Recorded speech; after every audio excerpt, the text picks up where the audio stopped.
Taxi ஆப்பின் உத்தரவாதம். Trip cancellation இல்லை, extra payment இல்லை, நியாயமான கட்டணம். இதுவே ஃபாஸ்ட் ட்ராக் டாக்ஸி ஆப்பின் உத்தரவாதம். தமிழகத்தின் பல்வேறு மாவட்டங்களில் திமுக சார்பில் உரிமைகளை மீட்க ஸ்டாலினின் குரல் என்ற பெயரில் நாடாளுமன்ற தொகுதி பரப்புரை கூட்டங்கள் நடைபெற்றன. நெல்லை பாளையங்கோட்டையில் மாவட்ட நீதிமன்றம் எதிரே அமைந்துள்ள பெல் மைதானத்தில் திமுக சார்பில் அமைச்சர் தங்கம் தென்னரசு தலைமையில் உரிமைகளை மீட்க ஸ்டாலினின் குரல் என்ற பெயரில் நாடாளுமன்ற தொகுதி பரப்புரை கூட்டம் நடைபெற்றது. இதில் சிறப்பு அழைப்பாளராக தூத்துக்குடி நாடாளுமன்ற உறுப்பினர் கனிமொழி கலந்து கொண்டார். அப்போது பேசிய கனிமொழி, மத்திய அரசு கொண்டுவரும் ஒவ்வொரு மசோதாவிலும் மாநில அரசின் உரிமைகள் பறிக்கப்பட்டு வருகிறது என்றும், இந்தியா கூட்டணி வெற்றி பெறும் நாளே இந்தியா வெற்றியடையும் நாள் என்றும் கூறினார். முன்னதாக பேசிய அமைச்சர் தங்கம் தென்னரசு, பாஜக ஆட்சியால் நாட்டில் ஏற்பட்டுள்ள நெருக்கடியிலிருந்து மீட்டெடுக்கும் ஒரே தலைவராக மு.க. ஸ்டாலின் உள்ளார் என்று தெரிவித்தார். கஷ்டப்படுது, கொஞ்சம் கொடு, உதவி செய் என்றால் தமிழர்கள் என்றுமே அதற்கு தயங்க மாட்டார்கள். ஆனா உங்ககிட்ட இருக்கக்கூடிய அத்தனையும் நான் ஜிஎஸ்டின்னு சொல்லி பிடுங்கிட்டு போய் யூபிக்கு கொடுப்பேன், மற்ற மாநிலங்களுக்கு கொடுப்பேன், உனக்கு திருப்பி கொடுக்க மாட்டேன் என்றால் அது எந்த விதத்திலே நியாயம் என்பதை நாம் கேட்க வேண்டும். காஞ்சிபுரம் மாவட்டம் ஸ்ரீபெரும்புதூர் பகுதியில் நடைபெற்ற கூட்டத்தில் அமைச்சர் அன்பரசன், அமைச்சர் மா சுப்பிரமணியன் ஆகியோர் கலந்து கொண்டனர்.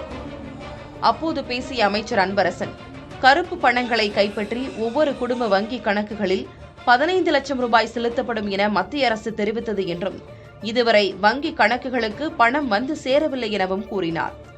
இதையடுத்து பேசிய அமைச்சர் மா சுப்பிரமணியன், பள்ளிக் கல்வித்துறையில் செயல்படுத்தக்கூடிய இல்லம் தேடி கல்வி திட்டம், விளையாட்டு திட்டம், மக்களை தேடி மருத்துவம் போன்ற திட்டங்களை அண்டை மாநிலங்களில் மக்களுக்கு வாக்குறுதிகளாக அளித்து அரசியல் கட்சியினர் வெற்றி பெறுகின்றனர் என கூறினார். குறிப்பாக வட மாநிலங்களைச் சேர்ந்தவர்கள் எல்லாம் தமிழ்நாட்டில் செயல்படுத்தப்படுகிற இந்த திட்டங்களை பார்த்து, இந்த திட்டங்களின் விவரங்களை அறிந்து, இந்த திட்டங்களில் குறிப்பெடுத்துக் கொண்டு போய் அவர்கள் தேர்தல் அறிக்கையை சொல்லி அவர்கள் எல்லாம் வெற்றி பெற்றுக் கொண்டிருக்கிற நிலையை இன்றைக்கு நாம் பல்வேறு மாநிலங்களில் பார்த்துக் கொண்டிருக்கிறோம்.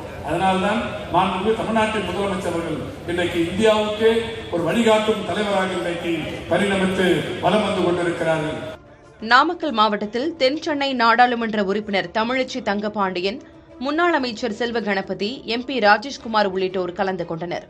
அப்போது கூட்டத்தில் சிறப்புரையாற்றிய தமிழச்சி தங்கபாண்டியன், பாஜகவை தனி ஒருவராக எதிர்ப்பவர் முதல்வர் ஸ்டாலின் மட்டும்தான் என்றும், அடுத்த பிரதமரை உருவாக்கும் தலைவராக ஸ்டாலின் நிற்கிறார் என்றும் தெரிவித்தார். மயிலாடுதுறை மாவட்டத்தில் திமுக மாவட்ட செயலாளர் நிவேதா முருகன் தலைமையில் நடைபெற்ற கூட்டத்தில் அமைச்சர் மெய்யநாதன், திமுக கொள்கை பரப்பு செயலாளர் சபாபதி மோகன், MP ராமலிங்கம் ஆகியோர் கலந்து கொண்டனர்.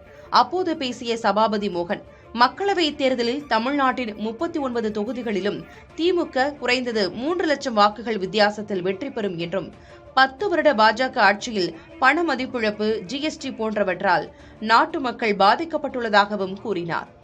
ஈரோடு மாவட்டம் ஆனைக்கல் பாளையத்தில் உரிமைகளை மீட்க ஸ்டாலினின் குரல் பரப்புரை கூட்டம் நடைபெற்றது. இதில் அமைச்சர்கள் அன்பில் மகேஷ் பொய்யாமொழி, முத்துச்சாமி, மூப்பை சாமிநாதன், கயல்விழி செல்வராஜ் உள்ளிட்டோர் கலந்து கொண்டனர். அப்போது பேசிய அமைச்சர் அன்பில் மகேஷ், வரும் காலத்தில் அரசியல் சட்டம் பாதுகாப்பாக இருக்குமா இருக்காதா, பன்முகத்தன்மையும் மாநில உரிமையும் உயிர்ப்போடு இருக்குமா இருக்காதா என்பதை நிலைநாட்டும் தேர்தல்தான் 2024ஆம் ஆண்டு நாடாளுமன்ற தேர்தல் என்றார். தொடர்ந்து பேசிய அமைச்சர் கயல்விழி செல்வராஜ், திமுக துணை பொதுச் செயலாளர் ராசாவுடன் நேருக்கு நேர் போட்டியிட்டால் டெபாசிட் கிடைக்காது என்பதால் எல்முருகன் தொடர்ந்து மேலவை உறுப்பினராக பதவியேற்க உள்ளதாக விமர்சனம் செய்தார். ஃபாஸ்ட் ட்ராக் டாக்ஸி ஆப்பின் உத்தரவாதம். ட்ரிப் கேன்சலேஷன் இல்லை, எக்ஸ்ட்ரா பேமெண்ட் இல்லை, நியாயமான கட்டணம். இதுவே ஃபாஸ்ட் ட்ராக் டாக்ஸி ஆப்பின் உத்தரவாதம்.